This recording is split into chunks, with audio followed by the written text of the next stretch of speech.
शुरुआत हो चुकी है और देखिए इस बीच एक और अहम तस्वीर है।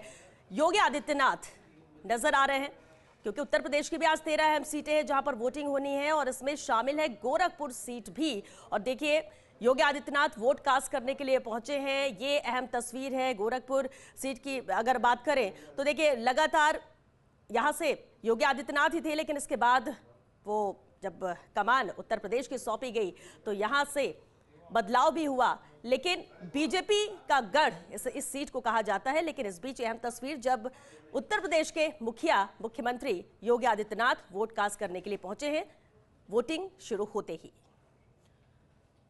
और देखा जाए तो ये एक संदेश भी आम लोगों के लिए कि आप घरों से निकलिए और अपने मत का इस्तेमाल कीजिए।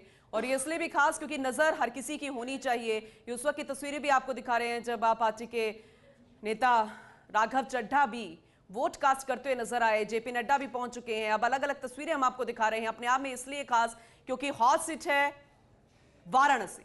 प्रधानमंत्री नरेंद्र मोदी एक बार फिर से प्रत्याशी के रूप में। अब चुनौती भी है और यह भी पता है कि किस्मत किस तरह से भाग्य का फैसला करेगी किस प्रत्याशी का, लेकिन जनता जनार्दन है इसलिए कुछ भी कहना जल्दबाजी होगी। उत्तर प्रदेश 80 की 80 सीटें, किसकी सीट किस पर ज्यादा दावेदारी कौन सी पार्टी की होगी, ये बेहद अहम है क्योंकि सबसे ज्यादा लोकसभा सीटें हैं उत्तर प्रदेश में और आज आखिरी चरण है। बिल्कुल, और आखिरी चरण है इसलिए भी बेहद खास होता है क्योंकि जब अंतिम पड़ाव पर आप पहुंच चुके हैं। देखिए क्योंकि वोटिंग का दिन इसलिए सबसे अहम यहाँ पर वोटिंग परसेंट होता है कि किस तरह से बढ़ चढ़कर यहाँ पर वोटर्स आम जनता हिस्सेदारी अपनी निभाती है। और क्योंकि जब हम पंजाब की तस्वीरें भी दिखा रहे हैं, हिमाचल की तस्वीरें भी दिखा रहे हैं क्योंकि हिमाचल भी अहम राज्य है जहाँ पर सभी चारों सीटों पर आज वोटिंग हो रही है। पंजाब की सभी 13 सीटों पर वोटिंग हो रही है, तो उत्तर प्रदेश की भी 80 में से बची हुई सभी 13 सीटों पर आज मतदान जारी है। और ऐसे में अहम तस्वीर, जेपी नड्डा भी आज पहुंचे और यहाँ शिवालय में उन्होंने जलाभिषेक किया, मंदिर में विशेष पूजन किया और इसके बाद अब देखिए वोट कास्ट करने के लिए पहुंचे हैं। और ये दिखाता है कि आप कहीं पर भी हो, आपको अपने मतदान केंद्र पहुंचना ही है। और यही वजह है कि बड़े चेहरे सब नजर आ रहे हैं वोट कास्ट करते हुए। एक तरफ जेपी नड्डा की हम बात कर लें या फिर योगी आदित्यनाथ की।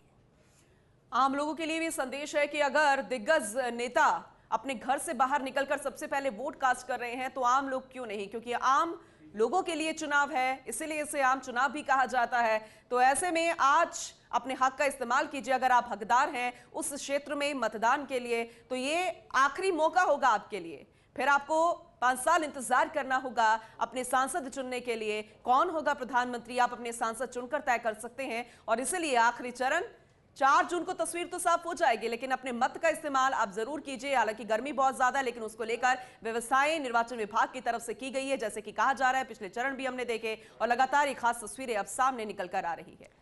और अहम पूनम ये भी होगा कि योगी आदित्यनाथ मीडिया से जब बातचीत करते हैं तो क्या कहते हैं, क्योंकि लगातार न सिर्फ उत्तर प्रदेश में बल्कि दूसरे राज्यों में भी सक्रिय रहे चुनाव प्रचार के लिए। और जो 57 अहम सीटें हैं जिस पर आज वोटिंग हो रही है उसमें भी सबसे ज्यादा जो जीत दर्ज की वो बीजेपी ने ही जीत दर्ज की है, करीब 24 सीटों पर। तो ऐसे में क्या उस जीत को रिपीट किया जाता है और या फिर कुछ नंबर्स कम होते हैं या प्लस में जाते हैं, ये बेहद अहम होता है। और इसलिए हर एक चरण में भी इस चीज को लेकर कैलकुलेशन जारी रहा। अब क्योंकि अंतिम चरण है तो ऐसे में जो 4 जून को परिणाम आने हैं उसके नजदीक ये चरण, तो कितना वोटिंग परसेंट जाता है, किस तरह से जीत हार यहां पर तय होती है, वो बेहद अहम। लेकिन अगर योगी आदित्यनाथ वोट कास्ट करने पहुंचे और मीडिया से रूबरू होते हैं तो दिलचस्प ये भी होगा कि वो क्या कहते हैं।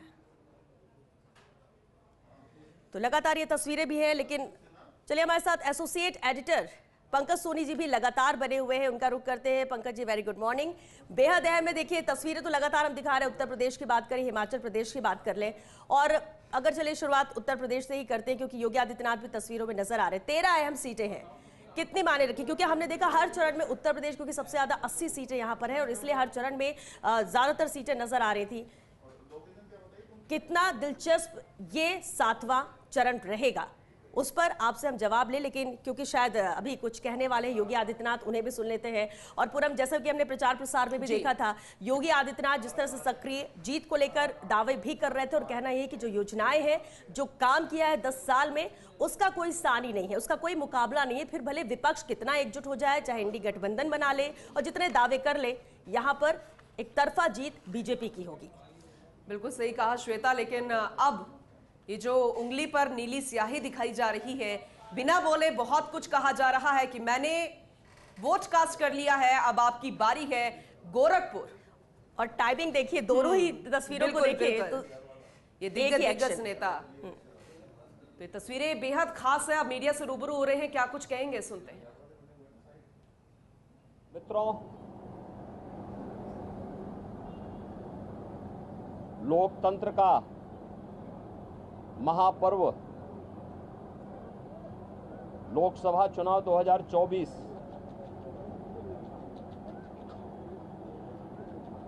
अंतिम चरण का चुनाव आज देश के 8 राज्यों के 57 सीटों पर हो रहा है,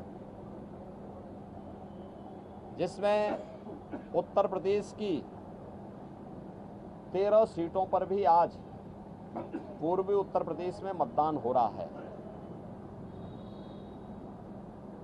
पिछले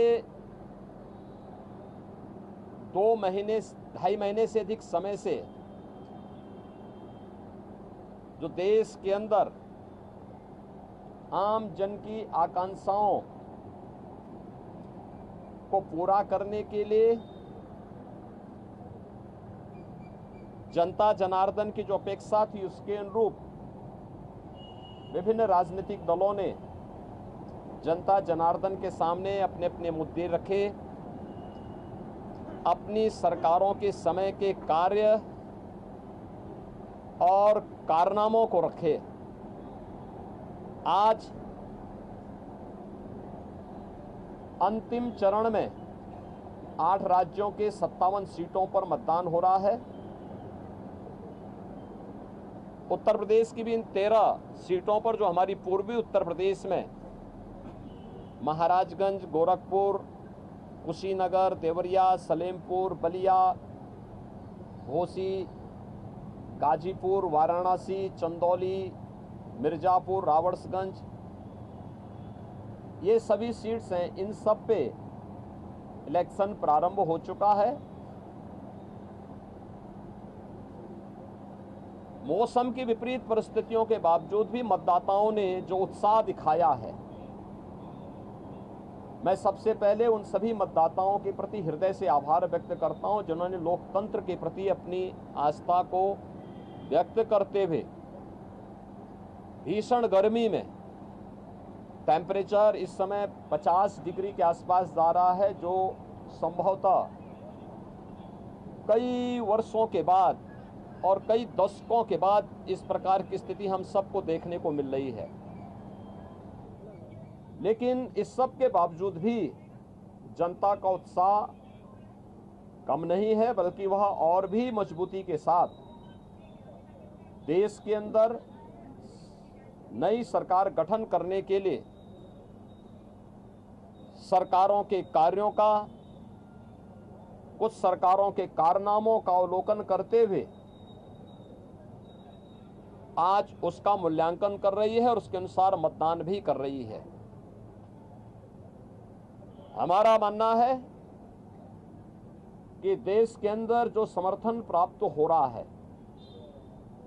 उसको ध्यान में रखते हुए हम कह सकते हैं कि 4 जून को जब जनता जनार्दन का फैसला आएगा, तो देश के अंदर आत्मनिर्भर